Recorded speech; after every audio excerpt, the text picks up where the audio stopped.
Have you ever wondered about the silent threats lurking in your medicine cabinet? Picture this: you reach for what you believe is relief, only to find yourself facing a potential danger. What if I told you that 6 common medications could silently pose a risk to your heart health? According to recent findings from a leading medical authority, these everyday remedies may carry unforeseen consequences for your cardiovascular system. Shockingly, statistics reveal a concerning correlation between these medications and heart issues. As we delve deeper into this revelation, you'll uncover the pivotal data connecting these substances to cardiac distress. Stay tuned as we unravel the intricate web between seemingly harmless pills and their impact on your heart. As alarming as this information may seem, fear not. By arming yourself with knowledge, you can take proactive steps to safeguard your heart. Join us on this journey as we unveil crucial insights and practical tips to protect your most vital organ. By the end of this video, you'll be equipped with the tools to prioritize your heart health like never before. Ready to take charge of your well-being? Don't miss out on the invaluable advice awaiting you, where we'll share simple yet effective strategies to keep your heart thriving. Your heart deserves the best, let's ensure it gets it. Let's talk about something super common: NSAIDs. You know, those pain relievers like ibuprofen, aspirin, and naproxen that you can just grab at the store without a prescription. They're like the superheroes of headaches and sore muscles, right? But here's the thing: they might not be as harmless as they seem. So, how do NSAIDs work their magic? Well, they mess with these enzymes called COX-1 and COX-2 to help dial down the pain and inflammation. Sounds great, until you realize they can also mess with your health. Blocking COX-1 can stir up trouble in your stomach, leaving you vulnerable to things like ulcers. And messing with COX-2? That can mess with your heart, increasing the risk of blood clots and heart attacks. Yikes, right? And it's not just me saying this, there's legit research backing it up. A study in the Fancy Pants Lancet journal found that certain NSAIDs could up your chances of a major heart event by a third. Ibuprofen and diclofenac were the big culprits here. Naproxen wasn't off the hook either, but it seemed a bit safer in terms of heart stuff. But wait, there's a catch: it's more likely to mess with your stomach instead. So basically, you're stuck between a rock and a hard place. That's why it's crucial to use these meds only when you really need them, and not go overboard with the doses. Especially if you've got any heart or liver issues, or if you're taking other meds. These NSAIDs can be real divas and start throwing tantrums when they mix with other drugs like ACE inhibitors or warfarin. Even innocent old aspirin can join the party and cause chaos. And hey, if you're popping these pills without a prescription, remember the golden rule: no longer than 10 days unless your doc says otherwise. Oh, and that boring leaflet with the tiny font? Yeah, read it. It's actually super important and could save you from a world of hurt. Bottom line, when you're messing with meds, you're basically playing chemist with your body. So follow the rules, watch out for any weird reactions, and don't hesitate to speak up if something feels off. Because, let's be real, you know your body way better than some doc trying to rush through an appointment. Alright, enough of the serious stuff for now. Let's move on to some other over-the-counter goodies to keep an eye on. But first, let's talk about something that's on everyone's mind: meds for erectile dysfunction. Let's talk about something that's not always easy to discuss: erectile dysfunction, ED. You've probably heard of medications like Viagra, Levitra, and Cialis. They're kind of household names these days. But did you know that ED can sometimes be a sign of bigger issues lurking beneath the surface, like heart disease? Here's the deal: ED often signals that your arteries might not be in tip-top shape. Think of it like this: when your arteries get all clogged up and narrow, it's not just your heart that suffers. Blood flow to other important places, like your arms, legs, and yes, your nether regions, can take a hit too. That's where these PDE5 inhibitors come into play.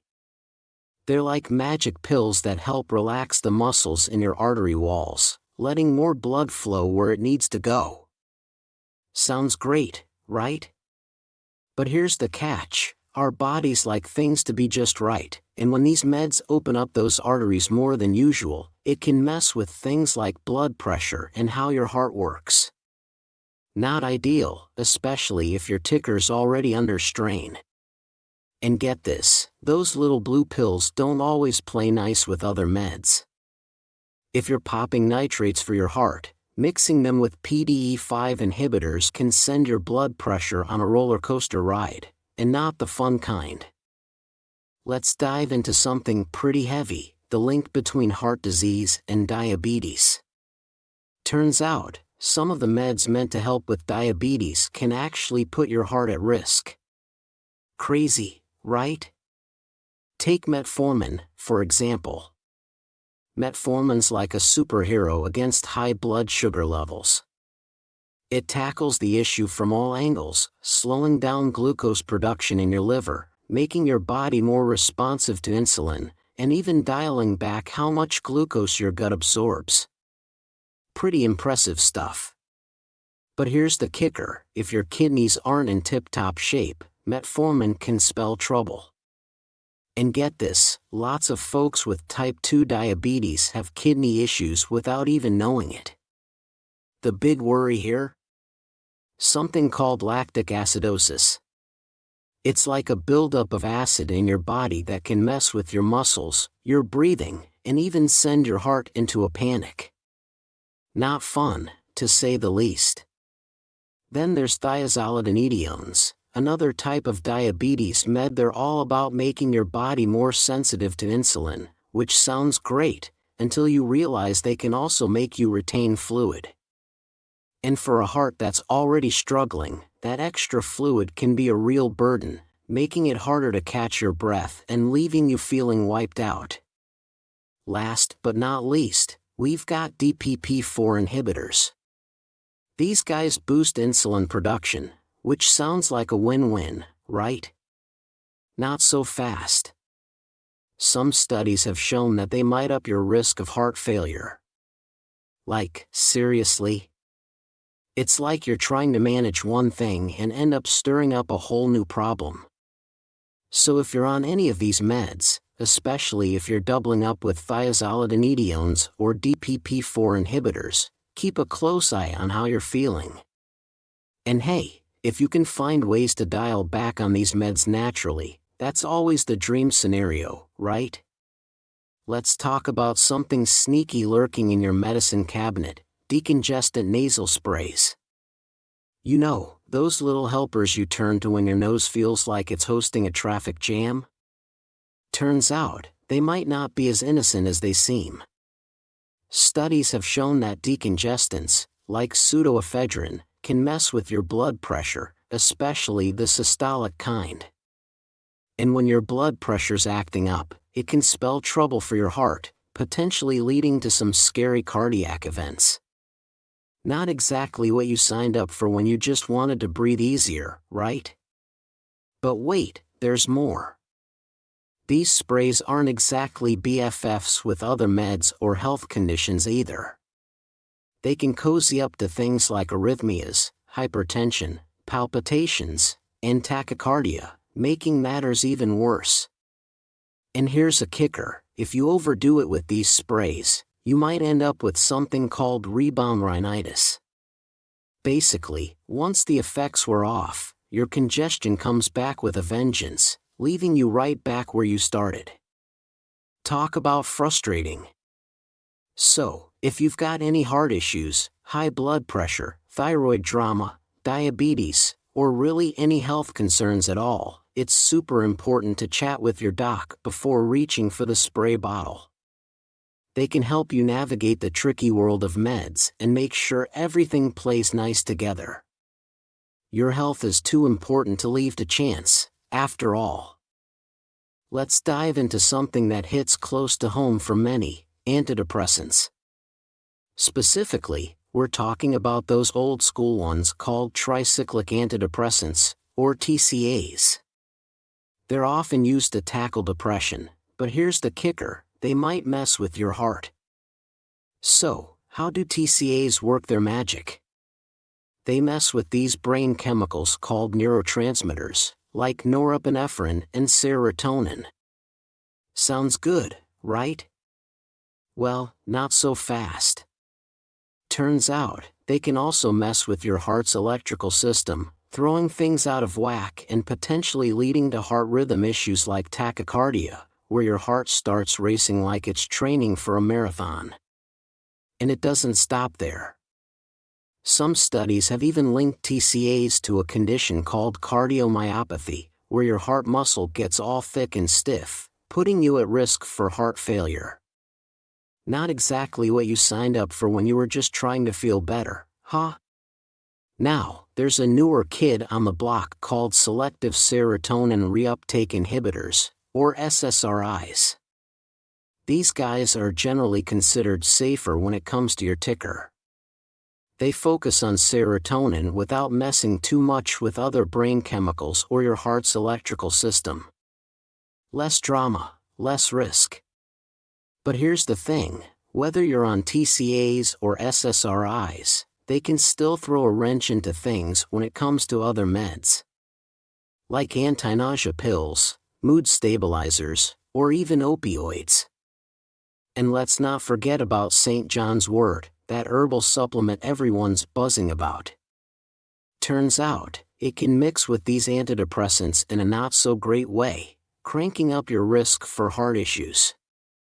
Long story short, before you dive into any new treatment, whether it's meds or herbal supplements, have a heart-to-heart with your doc.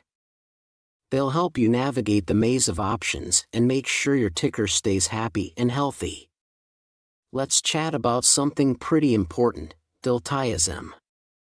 This little guy is a calcium channel blocker that's often used to tackle high blood pressure and those pesky chest pains known as angina. It works its magic by chilling out your blood vessels and giving your heart a little breather, which ultimately helps improve blood flow and keeps your blood pressure in check. But here's the thing you need to know: Diltiazem isn't all rainbows and sunshine. It's got this sneaky little trick up its sleeve called a negative inotropic effect, which basically means it can put a damper on your heart's contractions. Translation: it might slow down your heart rate, especially if you've already got heart issues to deal with. And that's not all. There have been some rare cases where Diltiazem has caused liver problems. Not something you want to mess around with, believe me. Now, here's the kicker: Diltiazem isn't usually the first choice when it comes to managing high blood pressure. So if your doc's handed you a prescription for it right off the bat, it might be worth having a little heart-to-heart with them, or even getting a second opinion. After all, there are often other options out there that might be a better fit for you. And hey, speaking of options, have you ever thought about tackling your health from a more natural angle? As we wrap up this video on 6 common medications that can cause heart palpitations, it's crucial to remember that knowledge is power when it comes to managing your heart health. Understanding the potential risks of these medications can help you make informed decisions and work closely with your healthcare provider to find the best treatment plan for you. Now, we'd love to hear from you. Have you ever experienced heart palpitations while taking medication? Share your experiences and insights in the comments below. Your story could provide valuable support and encouragement to others in our community who are navigating similar health challenges. Remember, we're all in this together.